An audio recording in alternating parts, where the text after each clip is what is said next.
Good evening students, welcome to Janvani classes. मैं अभिषेक भारद्वाज आपका स्वागत करता हूं हमारे यूट्यूब चैनल पर, जहां आप मेरे साथ पढ़ रहे थे क्या अपना सेमेस्टर थर्ड, जिसमें आपका चैप्टर कौन सा चल रहा था बच्चों? यूनिट आपकी कौन सी चल रही थी? सेकंड, जिसका नाम क्या था? मैग्नेटो स्टैटिक्स, है ना? ठीक है।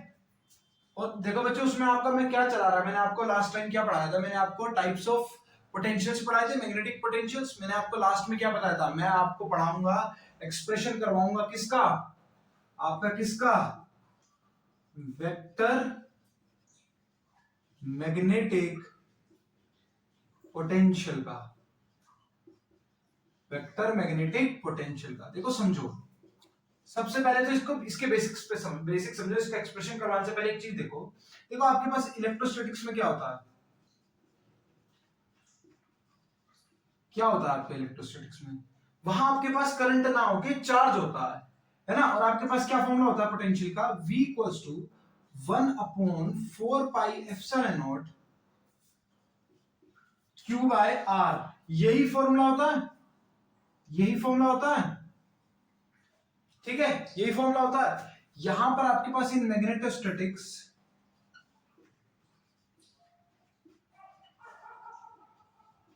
जब आप इसको कंपेयर करेंगे, ठीक है, जब आप इसको कंपेयर करेंगे तो किस आपका जो फॉर्मूला है वो क्या निकल कर आएगा? वो आपका आएगा A equals to mu naught upon 4 pi. A equals to mu naught upon 4 pi. अब यहां पर देखो, यहां पर dv अगर मैं स्मॉल लगा लूं तो देखो ये dv हो जाता है, तो इधर ये इंटीग्रेशन का साइन आ जाता है। इस तरीके से आपको फॉर्मूला मैं एक बार पूरा अच्छे से बताता हूं, देखो किस तरीके से होता है। ये हो जाएगा आपका dv, है ना? ये इसका v ही हो जाएगा, ये एंड में आके तो v हो जाता है, v बाय कैसा? 1/4 पाई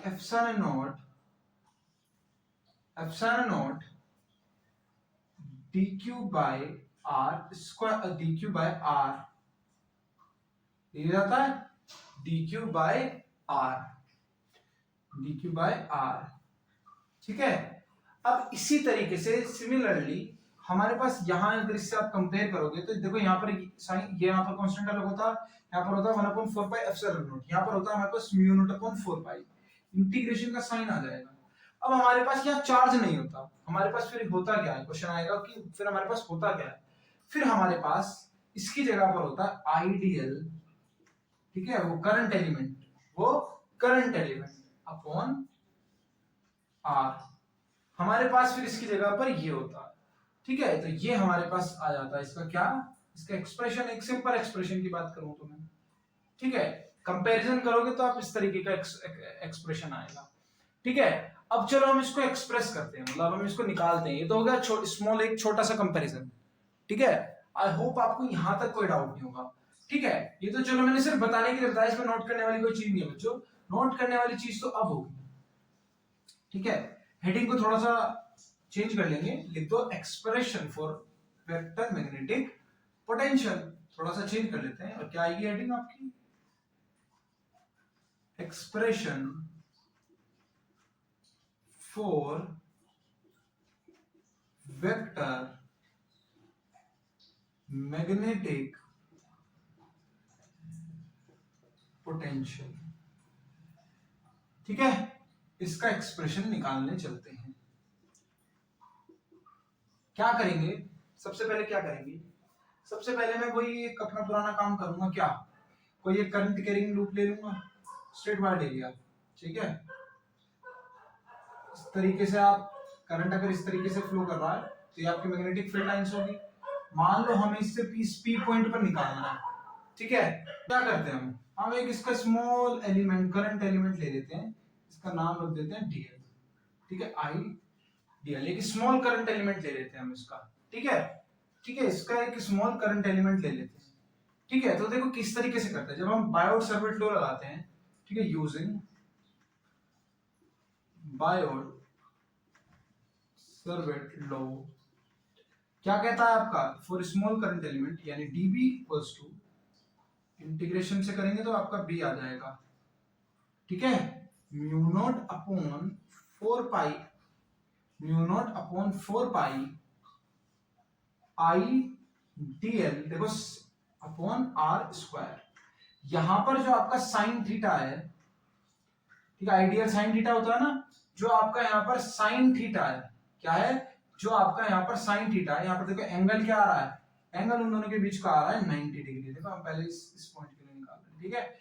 करंट और फील्ड के बीच का एंगल जो आ रहा है, करंट और रेडियस के बीच का जो एंगल आ रहा है वो आएगा 90 डिग्री आपका, ठीक है। तो यहाँ पर मैं साइन थीटा ना लिखकर, ठीक है, खाली इस तरीके से छोड़ देता हूँ, और डायरेक्शन दिखाने के लिए आर कैप लिख दूंगा मैं। डायरेक्शन दिखाने के लिए क्या लिख दूंगा, आर कैप। ये आर कैप शो करेगा किस डायरेक्शन में, ठीक है, आर कैप क्या शो करेगा, डायरेक्शन में, ठीक है। अब बच्चों एक बात बताओ, आपको करंट चार्ज डेंसिटी की एक डेफिनेशन पता होगी, क्या है वो, जे जो होता है वो आपका आई बाय ए के बराबर होता है। जे जो होता है वो आपका आई बाय ए के बराबर होता है। तो यहां से आपका आई क्या निकल कर आएगा, यहां से आप अपना आई निकाल सकते हैं। आई की वैल्यू क्या आएगी, जे ए। आई की वैल्यू क्या आएगी, जे ए आएगी, ठीक है। इसको आप एक काम करें, इक्वेशन नंबर 1 पुट कर दो, इसको आप क्या करोगे, इक्वेशन नंबर 2 पुट कर दो, ठीक है। इसको आप इक्वेशन नंबर 1 पुट कर दो, इसको आप इक्वेशन नंबर 2 पुट कर दो, ठीक है। यहां तक कोई डाउट, कोई डाउट नहीं होगा, ठीक है। अब एक बार इसका स्क्रीनशॉट लो, फिर मैं आगे बढ़ता हूं, ठीक है। अब देखो क्या होगा, अब देखो ये जो यहाँ पर आपका आइडियल था, यहाँ पर मैं आई की जगह पर इस जे ए को रिप्लेस कर सकता हूँ, ठीक है। कैसे भैया, आपका क्या था, mu naught upon 4 pi integration, ठीक है, क्या था आपका आइडियल था, आई की जगह पर अब मैं जे ए पुट कर सकता हूँ, देखो जे ए, और इधर क्या हो जाएगा आपका डी एल, ठीक है, j a dot d l upon r square और r cap, r square r cap, ठीक है, क्रॉस। अब मुझे आप एक बात बताओ, अब आप मुझे एक चीज बताना जरा, क्या बताओगे आप मुझे, ठीक है, क्या बताओगे आपका, अगर आपको किसी भी टू फाइंड द वॉल्यूम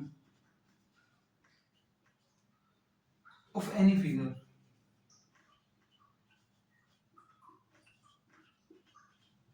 क्या करते हो, आपको, हमें क्या चाहिए होता है, हमें क्या चाहिए होता है, हमको लेंथ चाहिए होती है, हमको ब्रेथ चाहिए होती है, और हमको हाइट चाहिए होती है, ठीक है। लेंथ ब्रेथ हाइट हमको चाहिए होती है, तो हम क्या कर सकते हैं, हम इजीली उसका क्या कर सकते हैं, वॉल्यूम कैलकुलेट कर सकते हैं, ठीक है, ठीक है। We required length breadth height to calculate what, to calculate volume, calculate it आ जाएगा ना, इट वॉल्यूम की जगह पे आ जाएगा, ठीक है। और अगर ये ना हो, हम पे लेंथ ब्रेथ ना गिवन हो के, मान लो हमें किसी एरिया, किसी रीजन का एरिया गिवन हो, मान लो मुझे बोला है कि मेरी ये सारी वॉल्स, इस रूम की सारी वॉल्स कैसी हैं, सारी walls same length same breadth की हैं, ठीक है। और मुझे बोला है कि एक ब्रेथ की मतलब एक क्यूबिकल रूम मान लो, एक वॉल की जो, एक वॉल का जो एरिया है, एक वॉल का जो एरिया है वो ए दे रखा है, और बोला एल जो है वो एक वॉल से दूसरे वॉल के बीच की डिस्टेंस है। तो क्या मैं वॉल्यूम निकाल सकता हूं, बिल्कुल निकाल सकता हूं। किस तरीके से, एक वॉल का एरिया इनटू जो मेरे पास वो लेंथ गिवन है, उस लेंथ से मल्टीप्लाई कर दूंगा मैं, तो मेरा क्या आ जाएगा, ऑटोमेटिक क्या आ जाएगा, मेरा वो वॉल्यूम आ जाएगा। कैसे आ जाएगा, कैसे आ जाएगा ये समझो आप। देखो आप एरिया किस तरीके से निकाल सकते हो, आप एरिया पहले बात तो निकालते किससे हो, देखो अगर मैं क्यूब की शेप में माना है, ठीक है, मान लो क्यूब ही ले लो, चलो 4 क्यूब ले लो, पहले मैं यहां पे लिख देता हूं, और we need area and one length and one side, ठीक है, और एंड आएगा, सॉरी एंड, ये मैं क्यों बोल रहा हूं, पहले आप इसका स्क्रीनशॉट लो, फिर मैं एक बार आपको बताता हूं कि मैंने ऐसा क्यों बोला। ठीक है, अब मैं बताता हूं, देखो क्यों लिया। देखो भाई आपको पता है, क्या पता है, देखो आपको एक चीज पता है, मान लो मेरे पास क्यूब है, ये आपका क्यूब है, ठीक है, मान लो मेरे पास क्यूब है, इस तरीके से मेरे पास क्या है, क्यूब है, ठीक है, लग रहा है क्यूब। चलो मान लो इसकी ये साइड भी ए है, ये भी ए है, और आपकी ये भी ए है, यानी लेंथ, ब्रेथ और हाइट तीनों चीज कैसी हैं, ए ही है, ठीक है, तीनों चीज कैसी हैं, ए ही है। तो इसका वॉल्यूम मैं किस तरीके से निकाल सकता हूं भाई, दो तरीके हैं, तो मैं डायरेक्ट कर दूं a into A, length into breadth into height, तो मेरा क्या आ जाएगा, ए क्यूब। अगर मान लो मुझे सिर्फ इस सरफेस का एरिया गिवन है, मान लो मेरे पास इस सरफेस का एरिया गिवन है, जो मैं बोल रहा हूं उसे ध्यान से समझना बच्चों, सारा कंसेप्ट इसी का है, ठीक है। मान लो मेरे पास ये एरिया गिवन है, ठीक है, और मुझे बोल रखा है कि इस वॉल, और ये जो आपने पीछे वॉल दिख रही है ना, ये पीछे वाली, ये जो पीछे वाली वॉल है, ठीक है, थोड़ा सा इसको मैं और अच्छे से बना के दिखाऊं आपको थोड़ा समझ में आ जाएगा, दूसरे कलर से बनाता हूं, हालांकि इसमें भी मैंने ब्लैक इंक डाल दी थी तो इसका कलर खराब हो गया, पर फिर भी थोड़ा सा अलग है। देखो ये वाली वॉल जो है आपकी,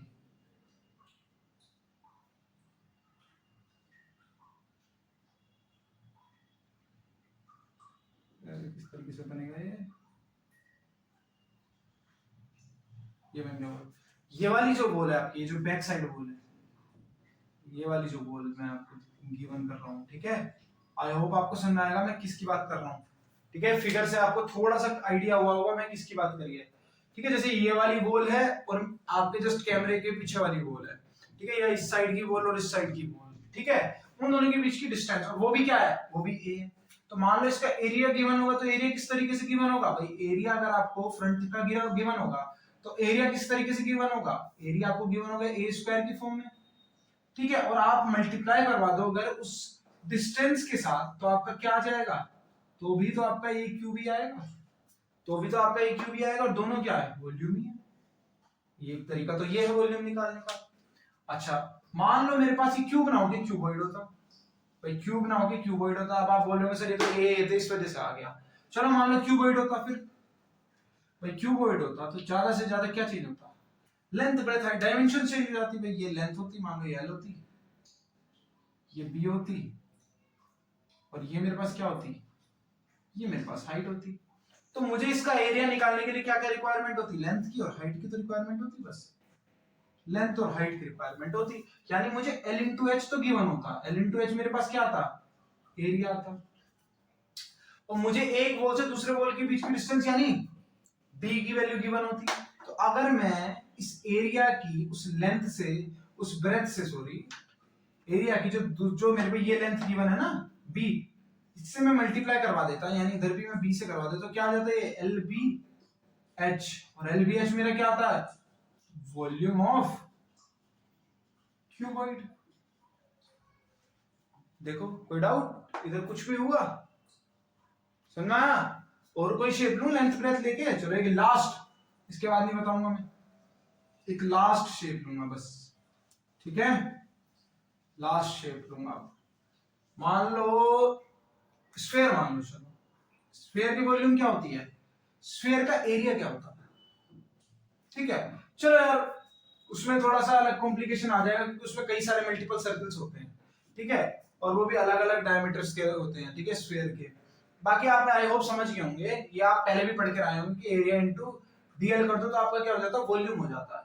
तो ये आपका जो लाइन इंटीग्रल था ये वॉल्यूम इंटीग्रल में चेंज हो जाएगा, किस तरीके से, b equals to mu naught by 4 pi integration j, और a डॉट डीएल क्या हो जाएगा आपका dv, ठीक है, dv, अभी इसमें कोई दिक्कत नहीं आनी चाहिए, upon r square cross r cap, मतलब मल्टीप्लाई आर कैप।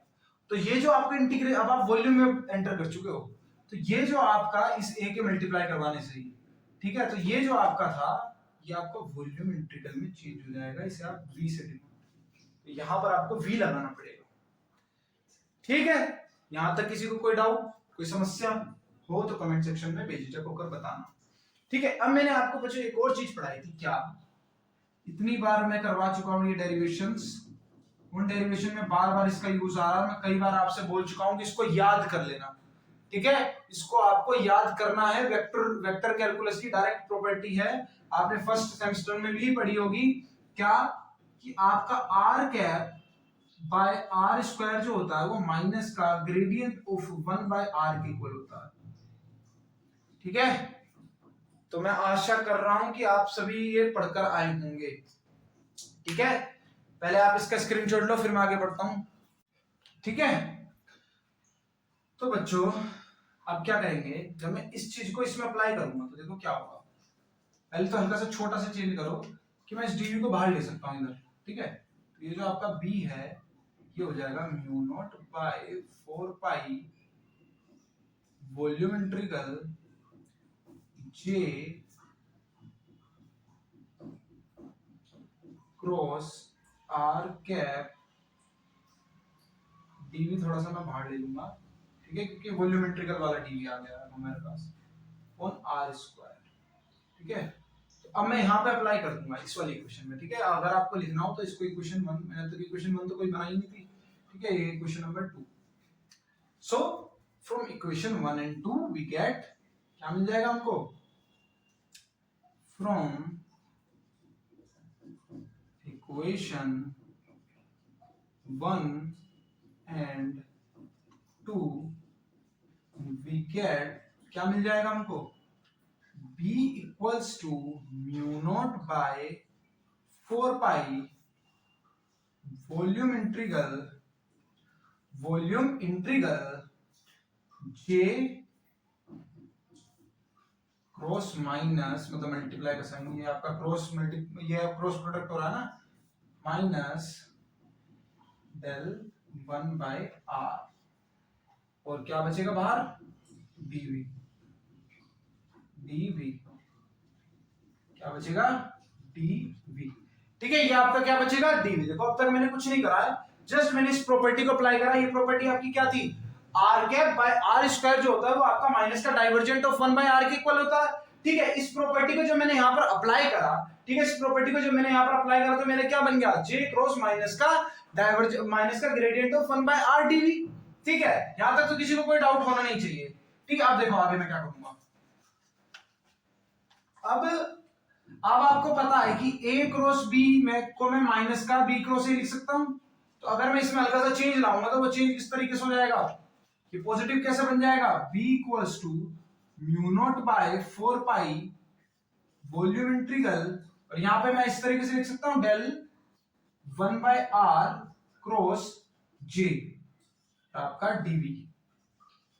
ठीक है, अब आपको चाहिए इसकी वैल्यू, क्या चाहिए, अब आपको इसकी वैल्यू चाहिए। अब आप इसकी वैल्यू किस तरीके से निकालेंगे वो मैं बताऊंगा, पहले आप इसका स्क्रीनशॉट लो फिर बताता हूं।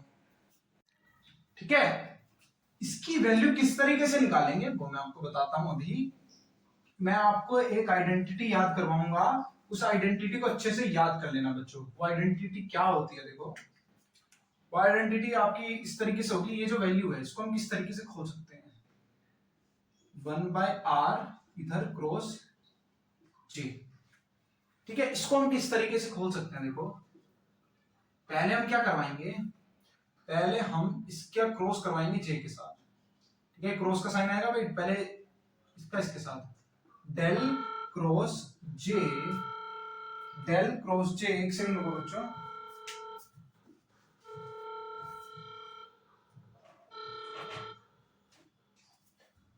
ठीक है, सॉरी बच्चों, तो आपका क्या होगा, del cross j 1 by r, फिर ऐसे का ऐसे ही आ जाएगा, फिर आपका क्या आएगा यहाँ पर साइन। ठीक है, फिर आपका ये होगा माइनस, ठीक है, ये आपका प्लस में होगा, सॉरी प्लस, और उसके बाद क्या होगा, ये आपका होगा, ठीक है, उसके बाद देखो आपका क्या होगा, आपका डेल बाहर आ जाएगा, और क्या होगा अंदर, डेल क्रॉस, ये आपका हो जाएगा j बाय r। इस चीज को अच्छे से याद कर लो। अब देखो बच्चों आपका क्या होगा, जो आपका ये डेल क्रॉस j है ना, ये इक्वल्स टू 0 हो जाएगा। क्यों, because because J is not the function of x, y and z। यानी J जो है वो आपका x, y, z तीनों में से किसी पे डिपेंड नहीं कर रहा होगा। ठीक है, जब इन तीनों में से किसी पे भी डिपेंड नहीं कर रहा होगा, जब इन तीनों में से किसी पे भी डिपेंड नहीं कर रहा होगा, तो आपके देखो इसकी वैल्यू क्या आ जाएगी, तो 0 हो गया। अब देखो ये जो है आपका ये वाला पोर्शन, ये किसके इक्वल आ जाएगा, ये आपका इसके इक्वल आ जाएगा। अब ये पोर्शन आपको क्या चाहिए था, ठीक है, ठीक है, हाँ ठीक है, ओके बच्चों, इस चीज को थोड़ा सा ध्यान में रखना आपने, ठीक है, इस चीज को थोड़ा सा ध्यान में रखना आपने, यहां तक किसी को कोई डाउट नहीं होना चाहिए, ठीक है, यहां तक किसी को कोई भी डाउट नहीं होना चाहिए। अगर किसी को कोई भी डाउट है तो मुझे वो कमेंट सेक्शन में बता देना, ठीक है, इसका स्क्रीनशॉट लो, फिर मैं आगे बढ़ता, ठीक है। सॉरी बच्चों, वो कॉल आ गया था, ठीक है, चलो आप, तो आपका क्या हो जाएगा, ये del 1/r इक्वल्स टू, ठीक है। अब इसको आप इक्वेशन नंबर 4 लेट कर लो। So from equation 4 and 3 what we get, from equation 4 and 3 we get, अब मैं इसी में चेंजेस कर देता हूं थोड़े से, ठीक है, थोड़ा सा इसी में चेंजेस कर देता हूं, और ये आपकी जो इक्वेशन है किस तरीके से हो जाएगी, ध्यान से देखना, वॉल्यूम इंटीग्रल, ठीक है, volume integral del cross J by R dV, इस तरीके से आ जाएगी आपकी, ठीक है, dV, ये आपकी इक्वेशन आ जाएगी। इसका स्क्रीनशॉट लो, अब आप बहुत जल्दी आप अपना रिजल्ट पे आने वाले हो, इसका स्क्रीनशॉट लो, ठीक है, लिया, आप देखना, आप जरा, आप कमाल देखना, आप जरा,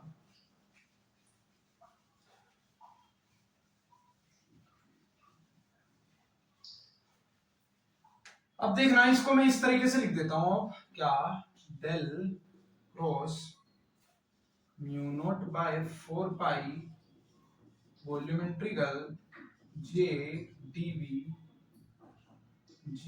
dV बाय R।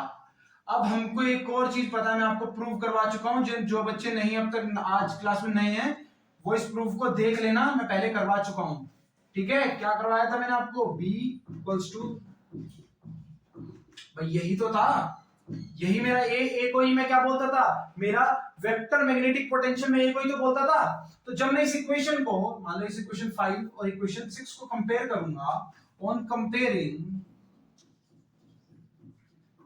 क्या मिल जाएगा मुझे, हमें क्या मिलेगा बताओ, हमें ए वेक्टर की वैल्यू मिल जाएगी, कंपेयर करो जरा, और वो क्या आएगी, mu naught by 4 pi volume integral J dV by R, J dV by R, ये मेरे पास आ गया है ए का एक्सप्रेशन, ये मेरे पास आ गया है ए का एक्सप्रेशन। अच्छा ये तो है वॉल्यूम इंटीग्रल में, मैं इसको लाइन इंटीग्रल में भी बना सकता हूं, कैसे, यहाँ पर मुझे dV की जगह क्या चाहिए, मुझे यहाँ पर वॉल्यूम डेंसिटी ना चाहिए, नहीं चाहिए वो, पहले आप, चलो पहले आप इसका स्क्रीनशॉट लो, फिर मैं बताता हूं, ठीक है, लिया, चलो अब देखो, मेरे पास इसको दिखाने के दो तरीके हैं, एक है, दूसरा है कि मैं इसको अब डिनोट कर सकता हूं, लाइन इंटीग्रल से कर दूंगा, ठीक है, और आईडीएल लिख दूंगा, और अपॉन आर, ये मेरा तरीका हो जाएगा, ठीक है, आईडीएल कर दूंगा। ये मैंने क्या कहा, मैंने जस्ट यहाँ पे एरिया से डिवाइड करवा दिया दोनों साइड, एरिया से डिवाइड करते ही मेरा इधर क्या बच जाएगा, खाली डीएल बच जाएगा, तो ये से डिवाइड करवाऊंगा मैं, वापस से वही इनवर्स रिवर्स वाला तरीका लगा दूंगा, तो ये मेरा आ जाएगा। तो यही मेरा क्या है, आंसर है, यही मेरा आंसर है। इन दोनों को याद कर लेना आप, ये आपका वॉल्यूम चार्ज डेंसिटी के बेस पे है, या आपका जब आपका करंट एलिमेंट होगा उसके बेस पर है, ठीक है बच्चों। तो आज की क्लास के लिए इतना ही रखते हैं, जो बचे हुए टॉपिक्स हैं उनको हम नेक्स्ट लेक्चर में कवर करेंगे, ठीक है। Thank you very much.